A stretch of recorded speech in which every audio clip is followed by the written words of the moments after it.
Hello, my friends. I'm glad you found your way into the dark again, where the forest doesn't sleep and something is always listening. This is Ashmouth Tales, true and terrifying stories told as if they happened to you. Subscribe if you're brave, and keep the lights low. It's better that way. Now, let me read you the tales I have gathered for you. My name is Elias Mercer. I'm 41 years old, and I work nights. It wasn't always like this. I used to ride in an ambulance, the sirens screaming, the lights painting the city in red and white. I thought I'd seen the worst of the world. Bodies broken, blood warm on my gloves, the last breath of someone who held my hand while they slipped away. I thought I was prepared for quiet. Then the divorce papers came. The apartment emptied. The calls stopped. The city felt too loud, too fast, and I found myself sitting in my car at sunrise, staring at nothing, wondering where the hours had gone. The job came through a friend who didn't have many words, just a number on a piece of paper, a nod, and the words, "They need someone steady.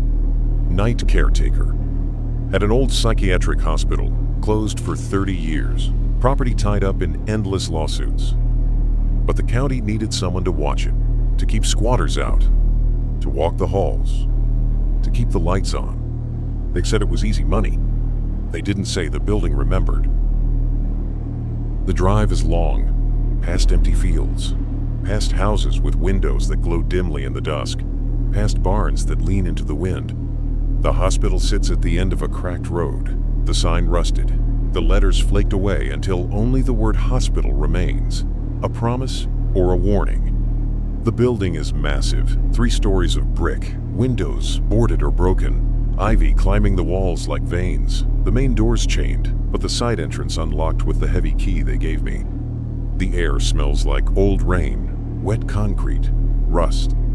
The wind pushes through the broken windows, carrying the scent of dead leaves, and sometimes something sharper, like antiseptic that's lingered too long. I park under the floodlight that flickers when the wind gusts, gravel crunching under my boots as I step out, the cold biting through the thin jacket they gave me. The keys are heavy on my hip, each one cold, each one numbered but not labeled. I've learned what most of them open. Some I haven't tried. Some I won't. Inside, the first breath is always the hardest. The air is heavy, thick with dust, the scent of mold and something sour beneath it, like sweat and copper. The halls are wide, lined with peeling paint, the tiles underfoot cracked, some missing, leaving holes that catch your boot if you're not careful. Light comes from the emergency bulbs strung through the halls, a dim orange glow that flickers, leaving shadows that move when you blink. There are signs on the walls, arrows pointing to Wards AD, Recreation Room, Staff Quarters, Morgue. Some of the letters are missing, leaving words that don't make sense.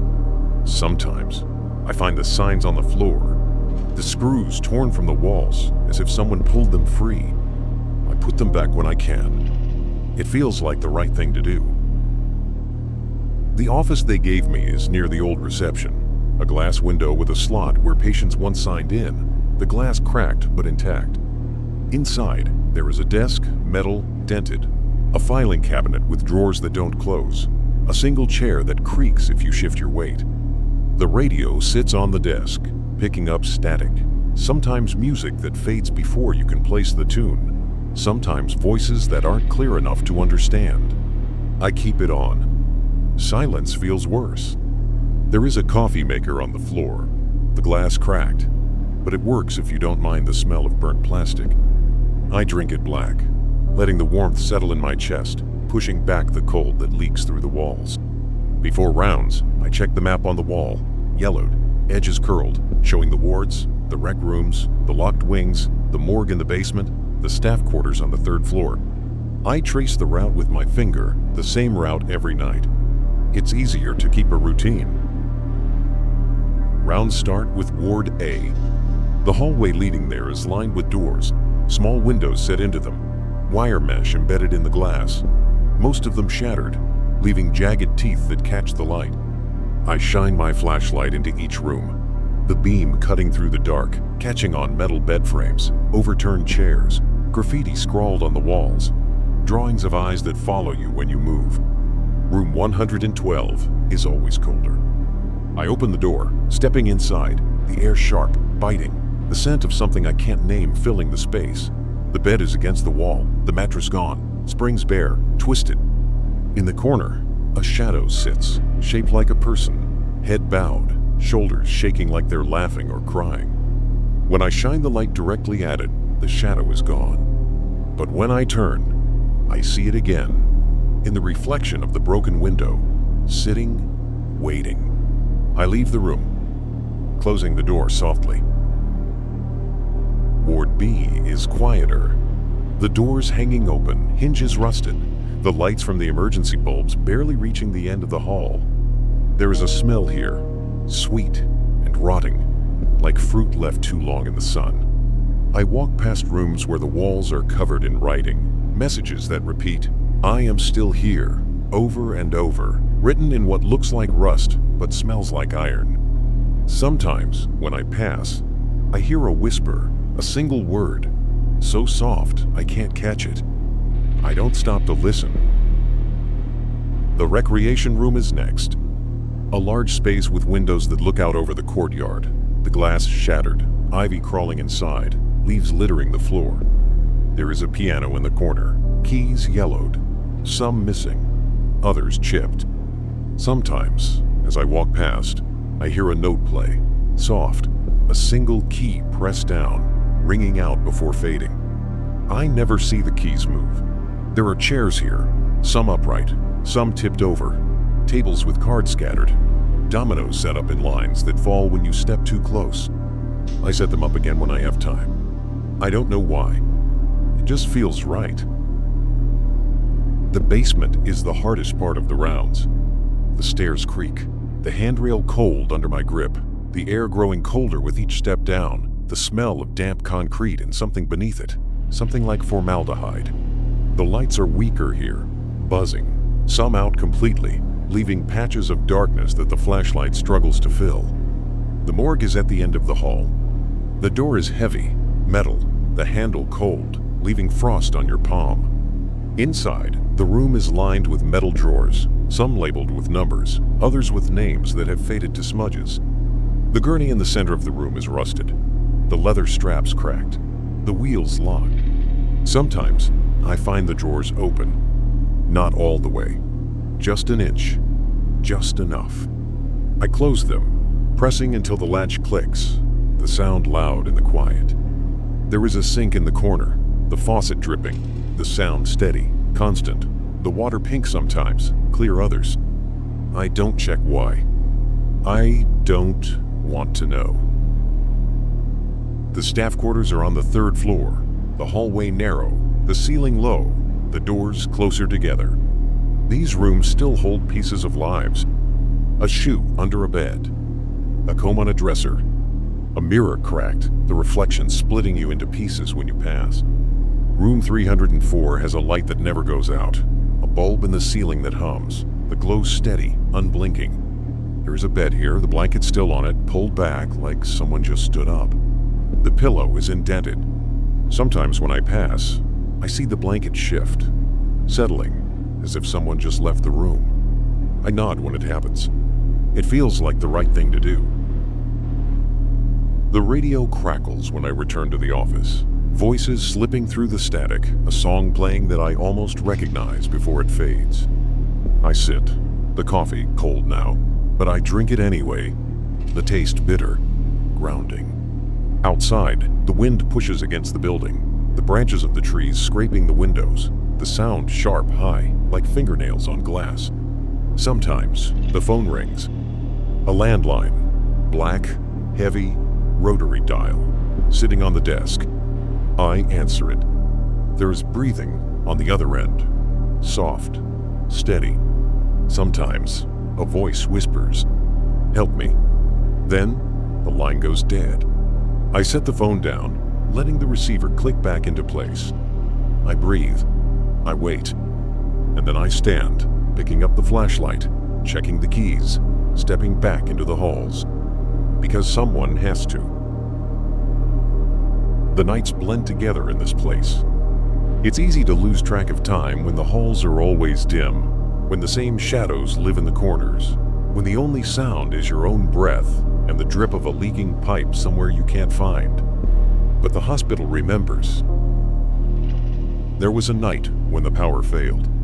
The lights flickered, the generator in the yard coughing to life, the hum rising and falling, the bulbs dimming until they went out completely, leaving only the dark.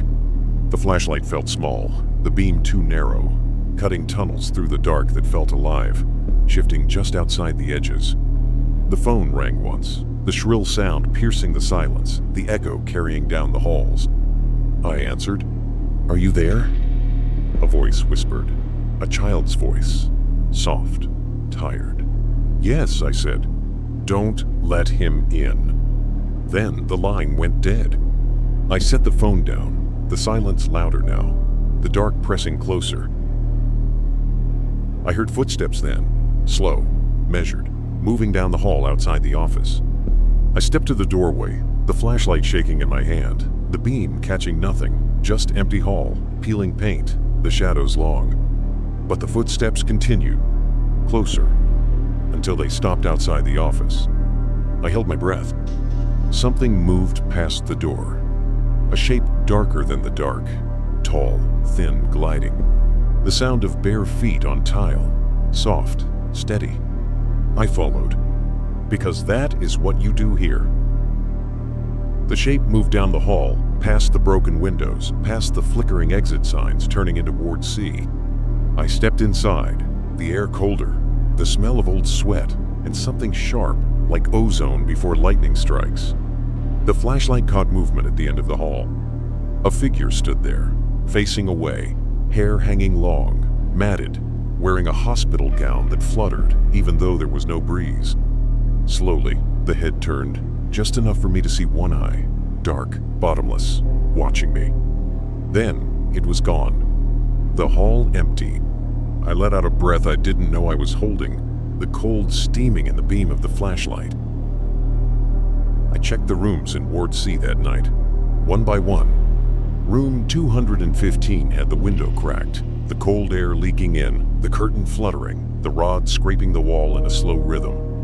There was a drawing on the wall, child's handwriting done in crayon, red and blue, stick figures holding hands, a sun overhead, a house with a crooked roof. In the corner, a message scrawled in smaller letters. "Dad, I'm still here." I closed the door softly, the keys heavy in my pocket. Later, in the morgue, I found one of the drawers open again. I pushed it closed, the latch clicking, the metal cold under my hand. As I turned to leave, the radio in my pocket crackled, the static rising, clearing for just a moment. Elias. My name. Spoken in a voice I knew, soft, gentle. A memory of nights when the world was simpler, when laughter was easy, when love was a promise that felt unbreakable. Her voice, "I am cold."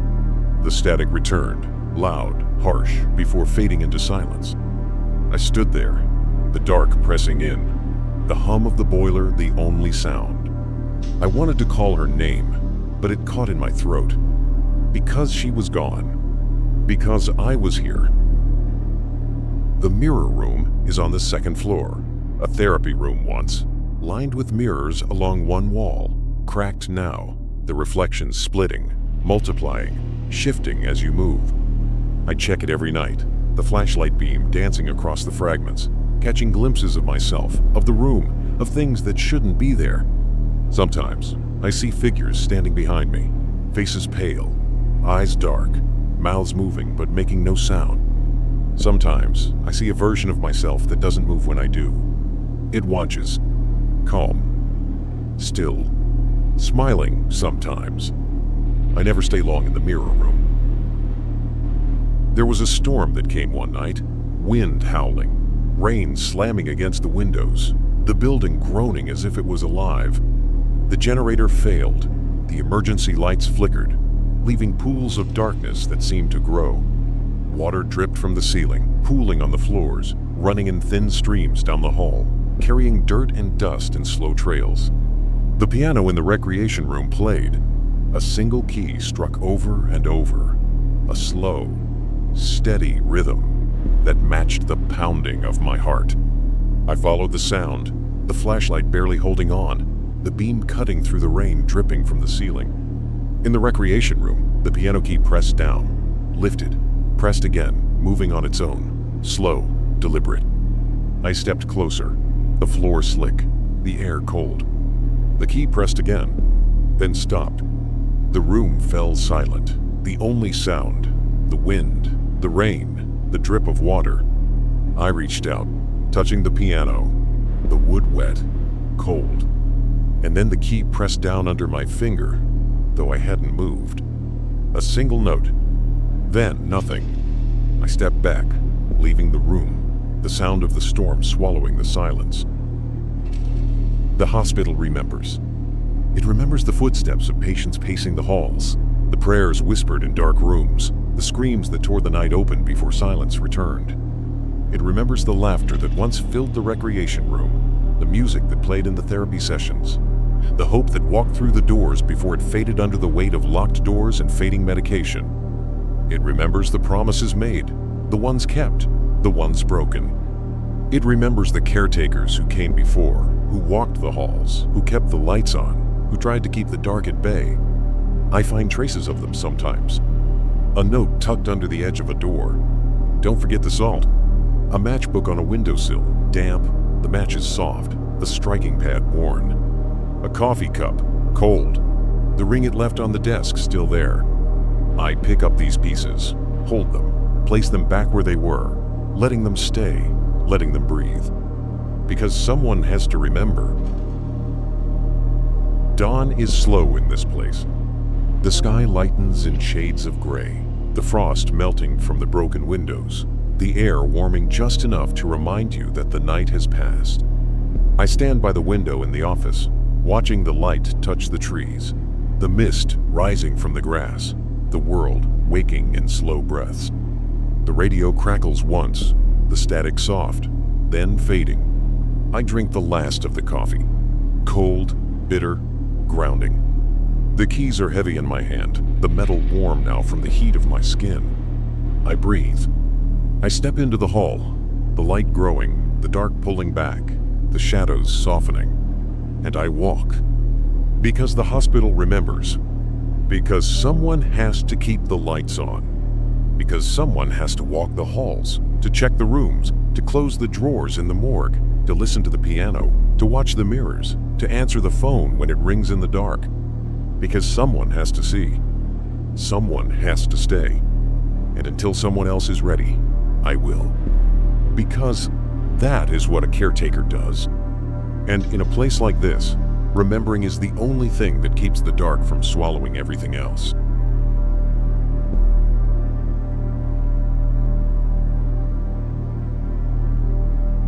My name is Mar Devlin. I'm 35 years old, and I work nights. Before all this, I thought noise was the worst part of life. Plates clattering, shoes sticking to soda spills on the diner floor, customers arguing about eggs while a manager's voice hovered like a fly over your shoulder. Noise was a constant, and I told myself I'd do anything for a quiet life. Then the hospital came. Then the machine stopped beeping. Then the last bag of coins I had scraped together didn't buy enough gas to drive away from it all. And then there was nothing. Just the empty silence of an apartment that felt too small and too quiet, and the echo of a promise I made at a bedside that I couldn't keep. When I heard about the job at the resort, I didn't even pack properly. I just left. The drive up the mountain is the sort that pulls the air from your lungs. The road is a cracked snake of pavement hanging off cliff edges, mist weaving between pines that scrape the sky. The silence so complete it presses against your skull. There are no lights past the last gas station. You drive by instinct, eyes straining for the yellow of lines that flicker and vanish under the headlights. Sometimes there are deer, frozen, watching you with bright eyes until you pass. Sometimes there are things taller than deer, standing too still, too thin, pressed between the trees.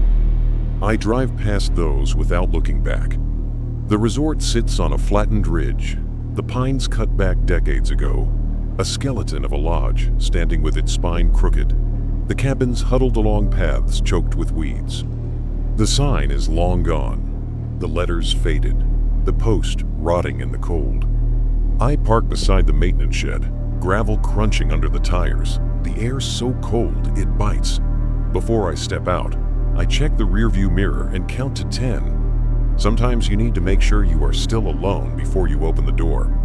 The air tastes like pine and frost, the kind of cold that climbs into your skin and lives there, reminding you every breath that you are here, awake, that you chose this. I lock the truck, keys heavy in my pocket, flashlight in hand, walking the path to the lodge. The frost crunches under my boots. The trees watch. The mountains hold their breath. The lodge is older than it looks. Logs darkened by rain and snow, roof lines sagging, windows cracked with frost lines that spider in moonlight. The porch creaks when I step onto it, boards complaining under the weight, the railing cold enough to burn skin if you touch it. I open the door, the lock sticking, the hinges groaning in a voice that sounds too close to a sigh. The air that greets me is cold, stale, laced with smoke that hasn't been there in years, the phantom of wood burning in a fireplace that has long been empty. The lobby holds on to memories. Rugs threadbare but still holding the shape of footsteps. The guest desk with a circle of dust where a bell used to sit. The smell of leather from the armchairs that huddle near the cold hearth. Behind the desk, the guest books are stacked. Names I don't know, written in ink that has faded to gray. Dates that slip from recent memory to decades past. I read them sometimes, letting the names echo in the empty room, letting them have one more breath of air. My office is a small room behind the desk. One window looks out at the trees, black shapes against the deeper black of the sky. The stars so bright it hurts if you look too long. The desk is metal, dented, a drawer that sticks, stuffed with checklists no one but me will ever see. There is a wood stove in the corner, black with soot, the iron belly cold until I feed it wood from the pile outside, the match flaring before the crackle of flame takes over. The warmth is uneven, slow to come, but when it does, it fills the silence with small pops and cracks, reminding me I'm not entirely alone. The thermos of coffee I bring is a ritual.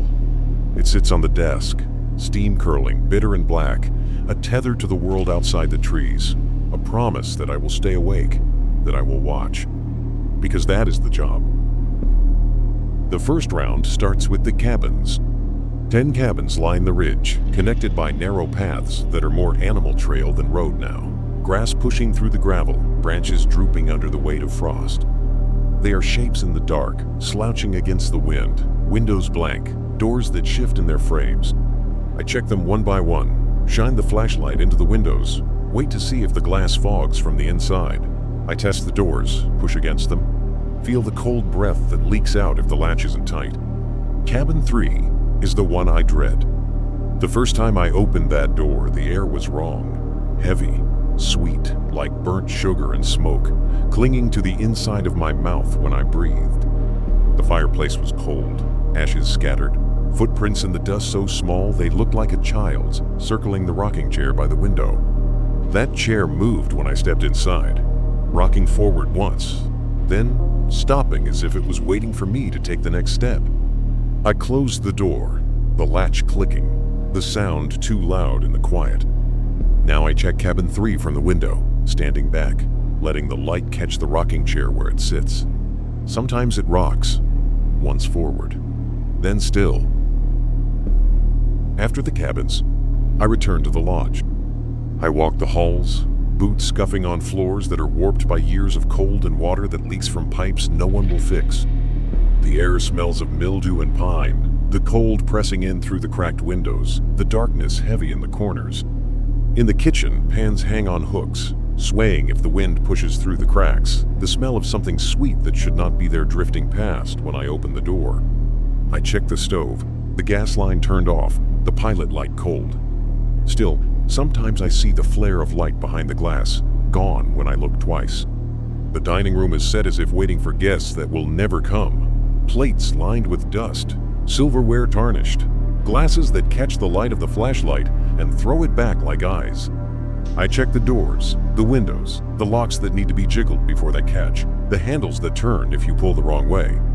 Each click of a lock is a promise that I have done my part. The ballroom is the largest space, a cavern of cold air, the chandelier overhead swaying with a breeze that does not exist. The floor is warped, each step a creak, the sound echoing in the dark. There is a piano in the corner, black, keys yellowed, some missing. The lid closed but never locked. Sometimes it plays. Not a song, just notes. Testing. Remembering. I stand and listen until it stops. The basement is the last stop of the round. The door is heavy, the stairs steep, the air warming as you go down, the scent of metal and oil thick, clinging to your clothes, your skin. The pipes rattle overhead, water dripping from a leak that moves no matter how many times you patch it. The boiler is the heart of the building, a beast of iron, valves that hiss, dials that twitch, the flame inside a flicker of orange that breathes when you open the hatch. There is a line of salt across the threshold, white against the concrete, replaced every few nights from the bag I keep in the office, a reminder, a protection. I check the pressure, the fuel, the flame, the sound it makes as it burns. There is a chair in the corner, wood, old, placed to face the boiler. Sometimes there is the shape of someone sitting there, the outline of a shoulder, the shift of weight, the dust disturbed where feet would rest. I do not sit there. It was during a storm that the boiler stopped. The wind was a scream outside, slamming against the walls, shaking the windows in their frames, rattling the glass so hard I thought it would break. Rain fell in sheets, drumming on the roof, leaking down the chimney, soaking the hearth. The power flickered, the lights buzzing, dimming, before the generator in the shed outside roared to life, the lights returning, the hum steadying. Then the boiler went quiet.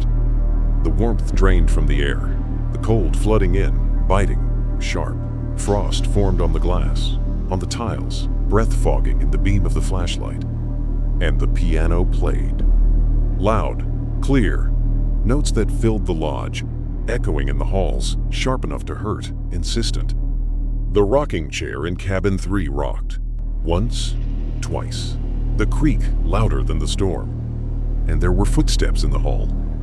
Soft, slow, stopping outside the office door. I grabbed the keys, the flashlight, the cold biting at my hands, the metal freezing as I turned the knob, stepping into the hall. The footsteps retreated, slow, measured, leading me down the hall, past the dining room, past the piano still playing those notes, to the basement door. The handle was warm when I touched it. I opened the door, the heat hitting me, the air thick, the pipes rattling in the dark. And there, in the chair, was the shape, sitting, waiting. I stepped over the salt, the flashlight catching the edge of the boiler, the flame gone, the hatch open. I knelt, striking the match, the flare of light bright, too bright, reflecting off eyes that weren't there. The flame caught. The boiler roared to life. The heat spread. The piano stopped. The rocking chair stilled. The footsteps were gone. I stood, breathing in the warmth, the sweat on my skin chilling as the heat drove the cold back into the corners. I could have left after that night. The check had come, heavier than expected, enough to cover the last of the hospital debts, enough to put gas in the truck, enough to find somewhere warm. But I didn't leave, because someone has to keep the lights on. Someone has to remember.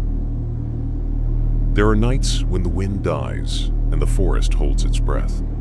Those are the nights I walk outside after rounds, flashlight in hand, the beam cutting through the mist that curls low over the frost-stiff grass. I check the sheds, the generator humming inside its rusted box, the vibration under my boots grounding me. I check the fuel, the oil, the wires taped and retaped where the insulation cracked.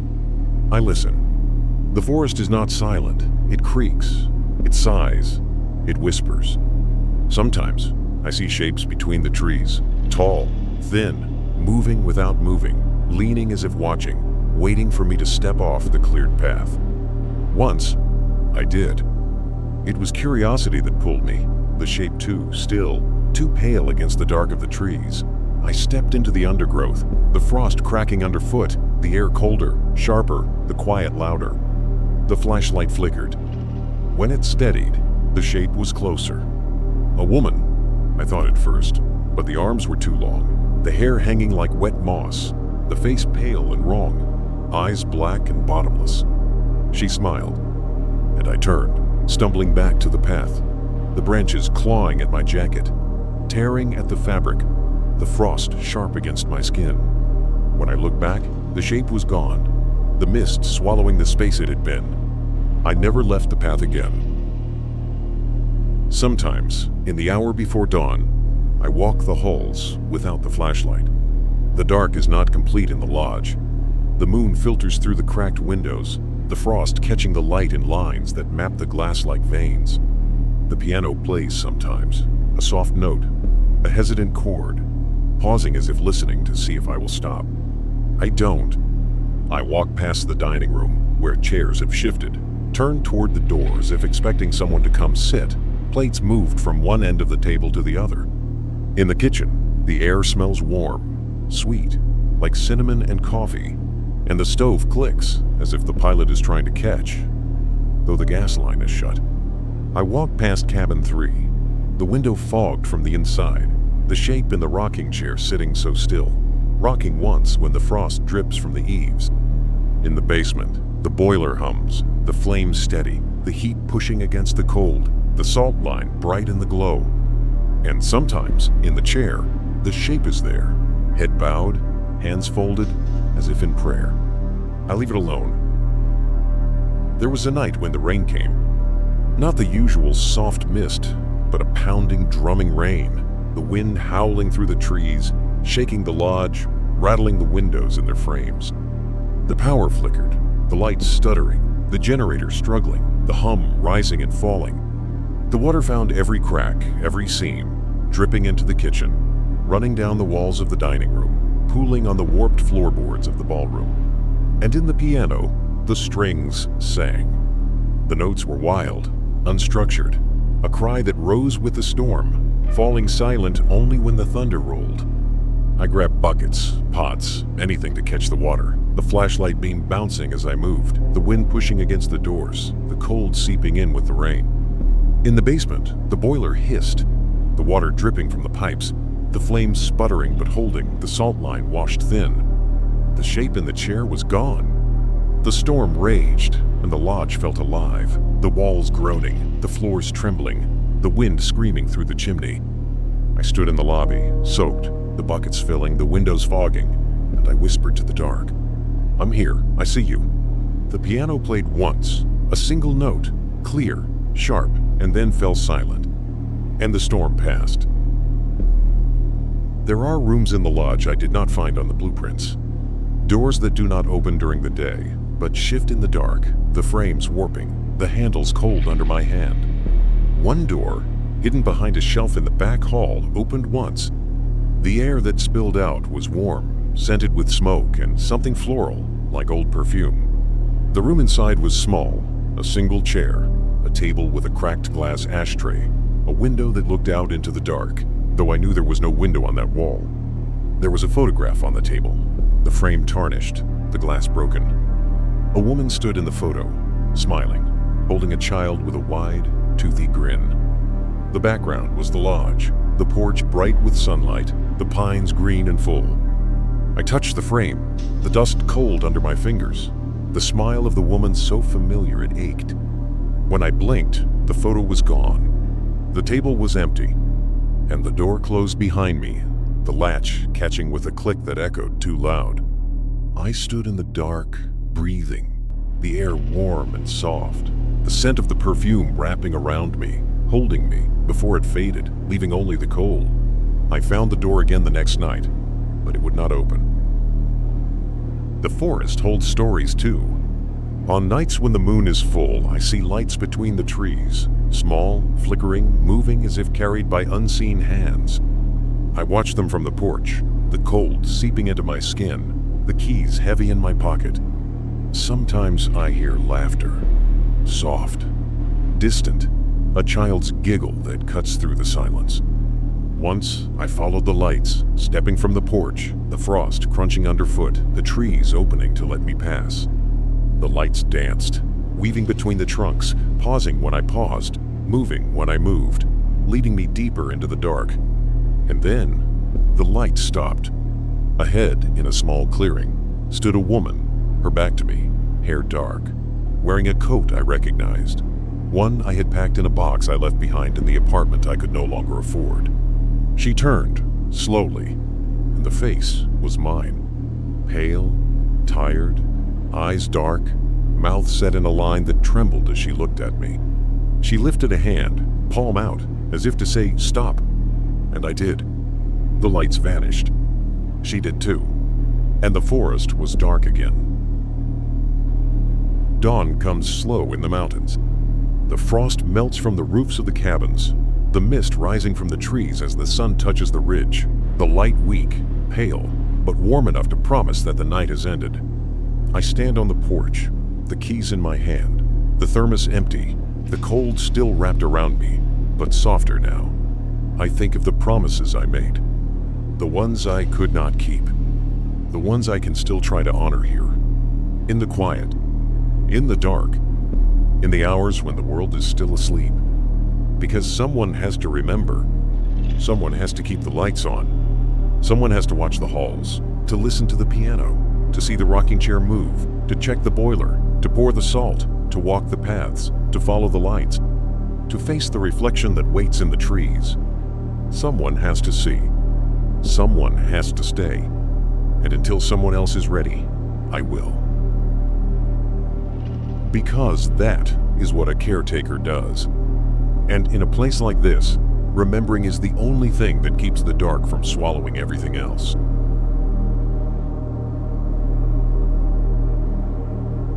My name is Alan Brooks. I'm 42 years old and I work alone. I wasn't always alone. I used to work for the city, doing maintenance on the day shift, surrounded by noise and concrete dust, the clang of shovels against asphalt, the hiss of wet tar in the sun. Back then, I had a crew. We joked over coffee, argued over schedules, talked about football we didn't really watch. It was a job like any other. I had a dog back then too, a shepherd mix named Daisy, who would wag her whole body when I came home, even if I was late and smelled like sweat and diesel. I used to think life was hard, but it was the kind of hard you could manage if you just kept showing up, paycheck after paycheck. That changed when my brother got sick. His name was Mark. 3 years younger, but he looked older by the end. Hair thinning, skin pale under the fluorescent lights of a hospital room that smelled like antiseptic and fear. The diagnosis came quietly, like a letter slipped under the door. Stage 4, nothing to be done except make him comfortable. Comfort costs money. Hospitals bill you for every pill, every breath of oxygen, every night spent under the beep of machines that only tell you how fast someone is leaving you. I pawned my tools, sold my truck, maxed out the credit cards, then borrowed from people I swore I'd never owe. One by one, the lights went out in the life I'd built. Daisy passed quietly too in her sleep one morning. I buried her in the yard, wrapped in my old work jacket, and the world felt smaller after that.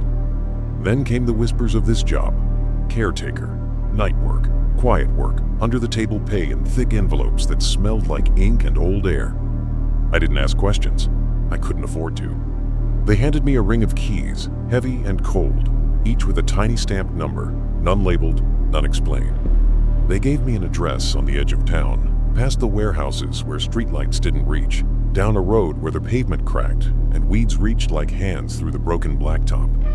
The building was an old hospital, built with bricks that looked burned, windows boarded up, doors chained for so long the metal had fused into itself. But the back entrance had a lock that worked, and one of my keys fitted. I park behind the old loading dock every night, under a flickering lamp that buzzes like a trapped fly. The truck's engine ticks as it cools, the sound loud in the quiet, and I listen for anything that doesn't belong in the rhythm of cooling metal. Sometimes I hear footsteps in the gravel when I shut the door, but when I turn, there's only shadows shifting under the lamp. I tell myself it's animals, raccoons maybe, or stray cats. But the prints don't look like paws. I start every shift the same way, I stand by the truck, keys in my hand, eyes on the dark windows, waiting, listening. The wind cuts through the broken fencing, carrying the smell of wet earth and rust, and I count to 10 under my breath. Then I walk to the door, key ready, hand steady, pretending I'm not scared. Inside, the air is heavy. It smells like bleach and old rainwater, like wet plaster and the copper tang of something I can't quite name. The hallway is narrow, lined with tiles the color of old teeth, cracked and peeling, revealing the concrete beneath like bones under thin skin. I pass the old intake desk, where a broken lamp hangs from a cord, swaying if you breathe too close. Behind the desk are patient files stacked in cardboard boxes, names and dates smudged into nothing by time and damp. I tried to read them once, early on, thinking I could learn something about this place, about who stayed, who left, who didn't. But the ink bled away under my fingertips, the paper crumbling like dry leaves, leaving only fragments of names I couldn't pronounce. I keep moving, always moving. My office is down the hall, a small room with a single chair, a metal desk, and a filing cabinet that doesn't open past halfway before jamming. There's a corkboard on the wall, with a single yellowed piece of paper pinned dead center. Caretaker's schedule. No date, no details, just the word schedule. The first round is always the basement. It has to be. The generator sits down there, humming like a heartbeat, pumping power into the lights that flicker overhead, keeping the dark at bay just enough to see where you're going. The stairs creak when I descend, and the smell of mildew and oil grows stronger with each step. Pipes run along the ceiling, dripping water that taps the concrete like a slow, patient clock. The basement floor is uneven, buckled in places by old water damage, and puddles collect in dips like mirrors reflecting the flickering bulbs above. I step carefully, boots slipping on the slick surface, flashlight sweeping across the doors that line the walls. Most are locked, with heavy metal latches rusted into place. Some are open, revealing empty rooms with old gurneys and wheelchairs, dust thick enough to leave handprints if you touch them. I don't touch them. Room 12 is different. The first time I checked it, the handle turned easily, the door creaking open on a breath of cold air that smelled like earth after rain. The room was empty, a single bed frame in the center. The mattress rotted away to reveal the springs beneath like a rib cage. But there was something in the corner, a shape, small and still, huddled under a thin blanket that moved with slow, steady breaths. I stepped closer, hand on the flashlight, heart pounding in my chest so loud I thought it would echo. When I reached for the blanket, it moved on its own, sliding down to reveal nothing underneath. Just the bare corner, dust swirling where something had been. I shut the door and locked it. I check it every night now, pressing my palm against the wood, feeling for warmth, for movement, for anything that might say it's still in there, waiting. Sometimes, when the building is quiet, I hear breathing behind the door. Slow, steady, matching my own until I hold my breath to make it stop. It doesn't stop. Past B12, the basement stretches into darkness. Storage cages line the walls, filled with boxes of records and old medical supplies, jars with labels I can't read. Liquid sloshing thick and slow when the cages rattle. They rattle sometimes, when I pass too close, when I whisper to myself to keep calm, when the lights flicker just enough to let the shadows move. I check the generator last, the hum vibrating through the concrete, the gauges steady under the beam of my flashlight. I flip the switches, test the backup, listen for the soft click that says it's working. Then I leave, careful not to look over my shoulder as I climb the stairs, feeling the weight of something watching from the dark. The ground floor is easier in a way. The hallways are wider, the windows bricked over but still letting in the memory of light. The air is cooler, the scent of old plaster and bleach stronger, covering the rot beneath. There's a children's ward on this floor, doors painted with fading murals of animals, with big eyes and bright smiles that peel away like dead skin. The toys are still there, scattered on the floor. A plastic truck with a missing wheel, a doll with hair falling out in clumps, a wooden block with letters worn smooth. Sometimes the toys move, not while I'm watching, but I'll pass the room see the truck near the window, and on the way back, it's by the door. The doll sits upright when it didn't before. There's a music box somewhere in the ward playing a tune I don't know, the notes thin and cracked, winding down slowly before stopping, only to start again when I turn away. I don't look for it. I don't need to. I check the patient rooms, doors locked, some with broken windows covered in plastic that rustles when I pass. There are names on some of the doors, scratched into the paint, letters jagged and deep as if carved by nails. Room 117 is different. The door doesn't lock, doesn't close all the way, leaving a crack wide enough to see the bed inside, the sheets clean and tucked, the pillow indented as if someone just stood up. Sometimes I see a figure sitting there, back turned, shoulders slumped, hair dark and wet, dripping onto the floor. It doesn't move when I pass. It doesn't move when I stop. It only moves when I blink. And then it's gone. The second floor is the hardest. The air is colder here, the lights dimmer, the hallways narrower, lined with doors that never open but rattle when I walk by. There's a nurse's station with a single chair that spins slowly on its own, stopping only when I touch it. There's a room with a mirror on the wall, cracked down the center, reflecting the hallway behind me in pieces. I check that mirror every night, seeing myself split down the middle, one side smiling, the other frowning, neither blinking when I do. Once, I saw someone standing behind me in that mirror, a man in a caretaker's uniform, older, face pale, eyes dark, mouth moving without sound. I turned, but the hallway was empty. When I looked back, he was gone. There's a break room at the end of the hall, a small space with a table and 2 chairs, a microwave that hums when I pass, even though it's unplugged. There's a coffee pot on the counter, empty but warm to the touch, the glass fogged as if something had just finished pouring a cup. I bring my own coffee, in a thermos that keeps it warm through the night. I sit in the break room sometimes, sipping the bitter drink, listening to the building breathe around me.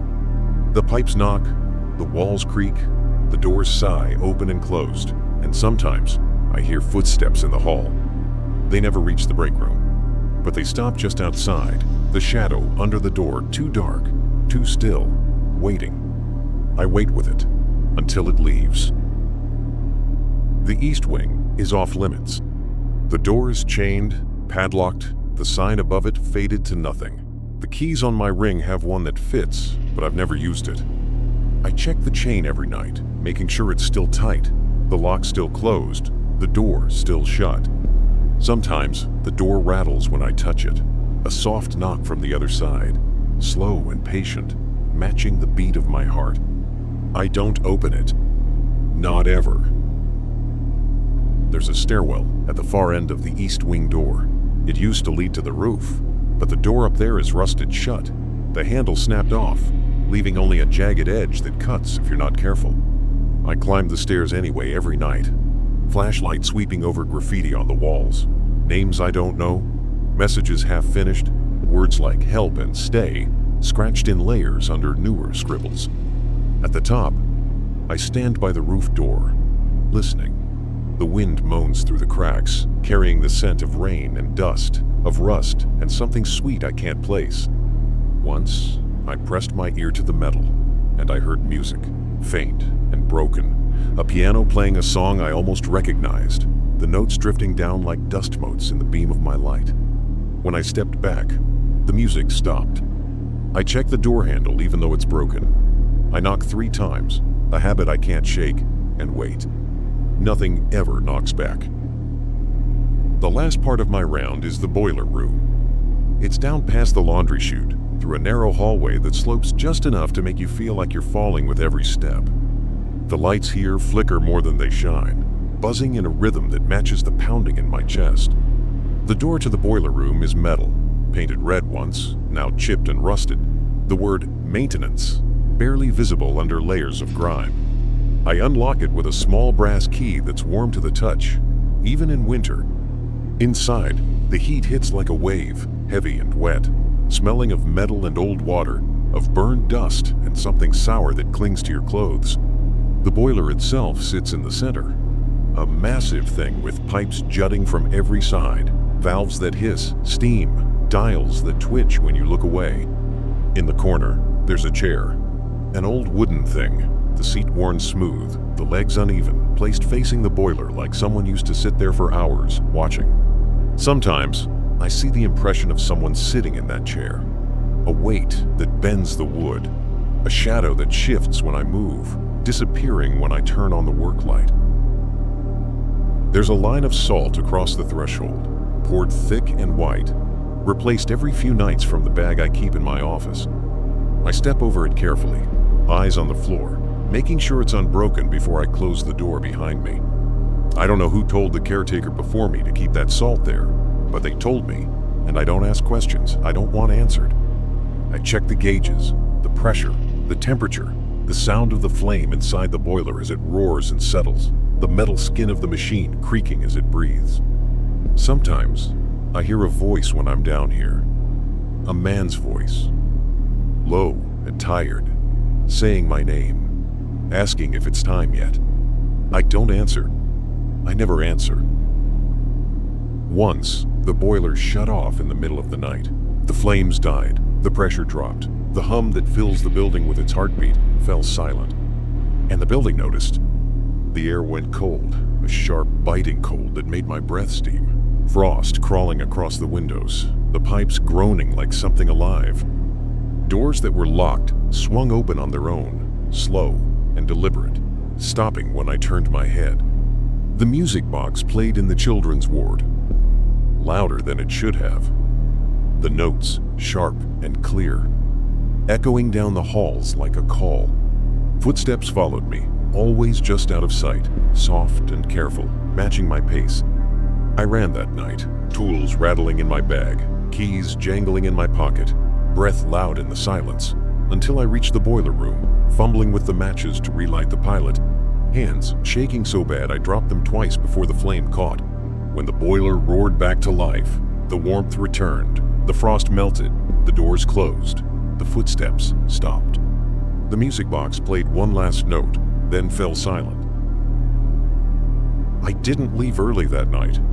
I sat in the break room, thermos empty, staring at the dark coffee stains at the bottom, listening to the hum of the building settling back into its rhythm, feeling the eyes in the shadows watch me, waiting to see if I'd run. I didn't.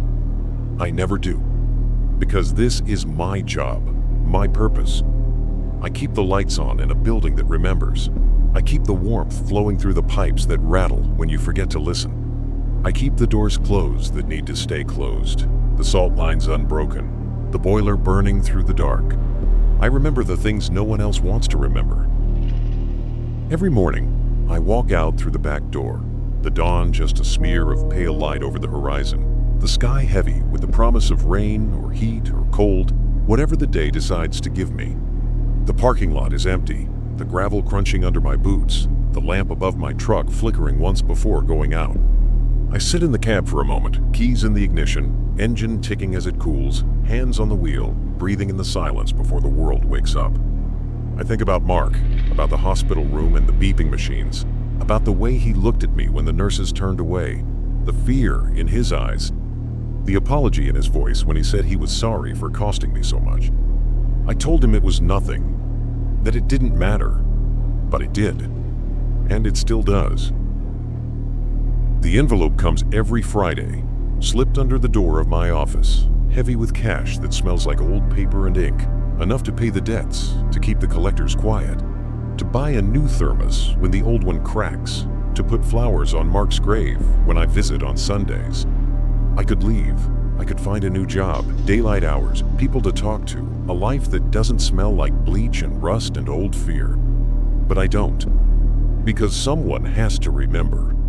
Someone has to keep the lights on. Someone has to walk the halls, check the doors, listen to the breathing in the dark, and nod to the shadows that watch from the corners, waiting for you to forget.